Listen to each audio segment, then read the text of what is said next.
Welcome to this channel.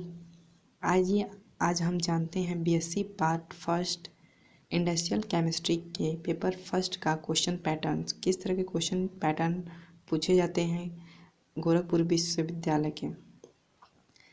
तो total यहाँ पे 5 क्वेश्चंस होते हैं, जिसमें क्वेश्चन नंबर फर्स्ट जो होता है कंपलसरी होता है। जैसा कि आप देख सकते हैं फर्स्ट पेज पे इंफॉर्मेशन दिए गई है। टोटल 5 क्वेश्चन होते हैं, जिसमें क्वेश्चन नंबर फर्स्ट कंपलसरी होता है और जो रिमेनिंग 4 क्वेश्चंस होते हैं वो सेक्शन ए सेक्शन बी से करने होते हैं। यहाँ पे क्वेश्चन नंबर फर्स्ट कंपलसरी क्यों बोला गया है, क्योंकि जो 4 क्वेश्चंस हैं उनके ऑप्शंस दिए गए होते हैं, लेकिन क्वेश्चन नंबर फर्स्ट का ऑप्शन नहीं होता है। जैसा कि आप देख पा रहे होंगे कि यहाँ पे टोटल जो टाइम दी गई होती है वो 3 आवर्स की होती है और मैक्सिमम मार्क्स जो होता है 45 का होता है।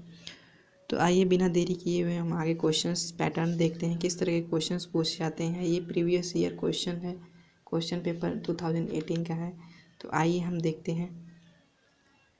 जो क्वेश्चन नंबर फर्स्ट है यहाँ पे, इसमें टोटल 5 क्वेश्चंस दिए गए हैं, जिसमें से क्वेश्चन नंबर फर्स्ट जो है वो 1 मार्क्स का क्वेश्चन है। क्वेश्चन सेकेंड, थर्ड और जो भी रिमेनिंग 4 क्वेश्चंस हैं ये 2 मार्क्स के क्वेश्चन यहाँ पे इंडिकेटेड है।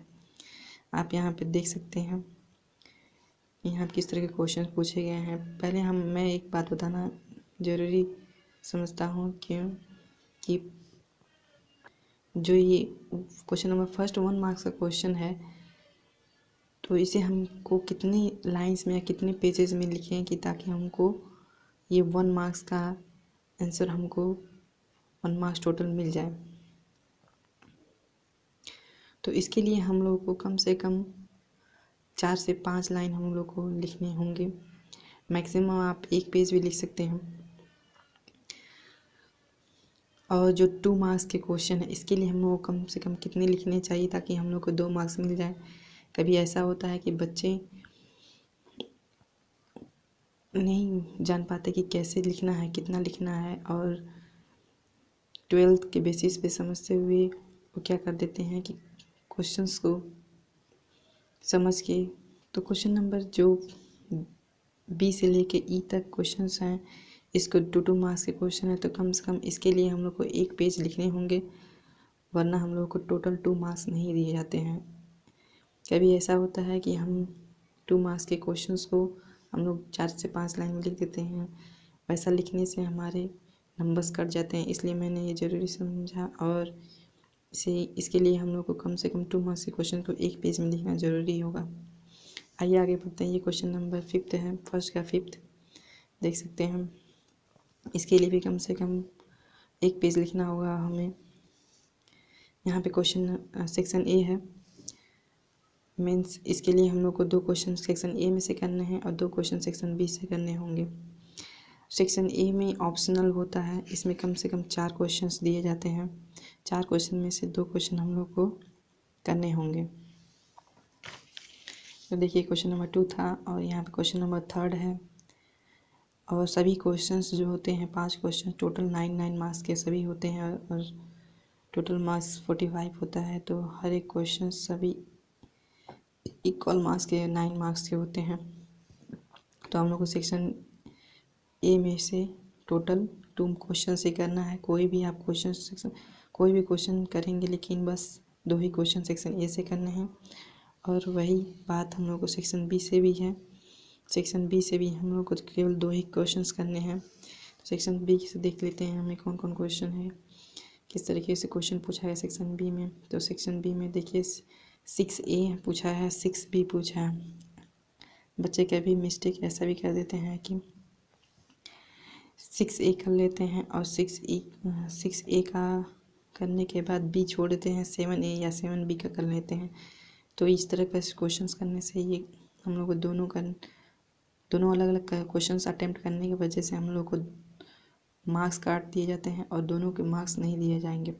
इसके लिए हम लोग को करना ये होगा कि जिस भी क्वेश्चन, अगर 6 क्वेश्चन को अगर हमें सॉल्व करना है तो 6A भी करना होगा, 6B भी करना होगा, तब जाकर हम लोग का कंप्लीट क्वेश्चंस होगा।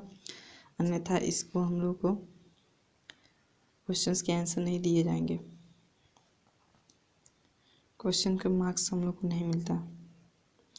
और देखिए यहाँ पे क्वेश्चन नंबर 6A है, जो 3 सब क्वेश्चन है 6A के, जिसमें से पल्वराइजेशन, कैल्सिनेशन, रोस्टिंग के बारे में लिखना है।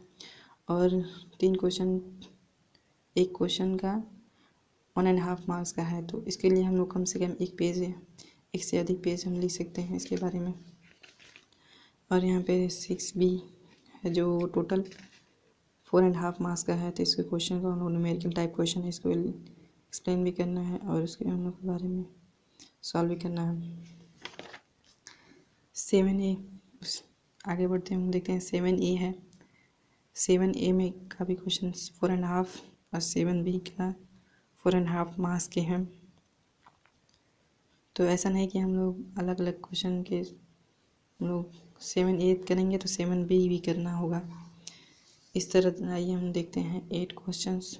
8 में 8A दिया गया है, 8B दिया गया है, और इसी तरह 9 क्वेश्चंस के भी 2 सब पार्ट्स हैं, जो 4.5 मार्क्स के दिए गए हैं। तो यहाँ पे हम लोग देख लेते हैं क्वेश्चन नंबर 9 के 3 क्वेश्चंस दिए गए हैं, जिसमें से हम लोग को बस 2 ही क्वेश्चंस करने होंगे। ये तीनों क्वेश्चन 4.5 मार्क्स के हैं, लेकिन इस 9th क्वेश्चन में भी ऑप्शन दिया गया है, तो या तो ये कीजिए, जो भी आपको आ रहा हो उसमें से हम लोग को क्वेश्चंस करने होंगे, बस 2 ही क्वेश्चन करने होंगे। अब आइए हम देखते हैं कि जो 4.5 मार्क्स के जो आंसर हैं उसको कितने में हम लोग कितने पेजेस में लिखना ज़रूरी होगा, तब जाके हम लोग को कंप्लीट मार्क्स मिल सके। तो 4.5 मार्क्स के लिए हम लोग को कम से कम 5 पेज लिखना होगा, 4 या 5 पेज कम से कम, मिनिमम 3 पेजेस। जैसा हम लोग लिखेंगे उस हिसाब से हमको नंबर मिलेंगे। और जो 12th बोर्ड एग्ज़ाम्स होते हैं वो अलग होते हैं, इस तरह बच्चे गलती कर देते हैं और 12th के बेसिस पे आंसर देते हैं, जिसकी वजह से उन्हें कम मार्क्स मिलते हैं। तो फ्रेंड्स, आप लोग ऐसा मत कीजिएगा। और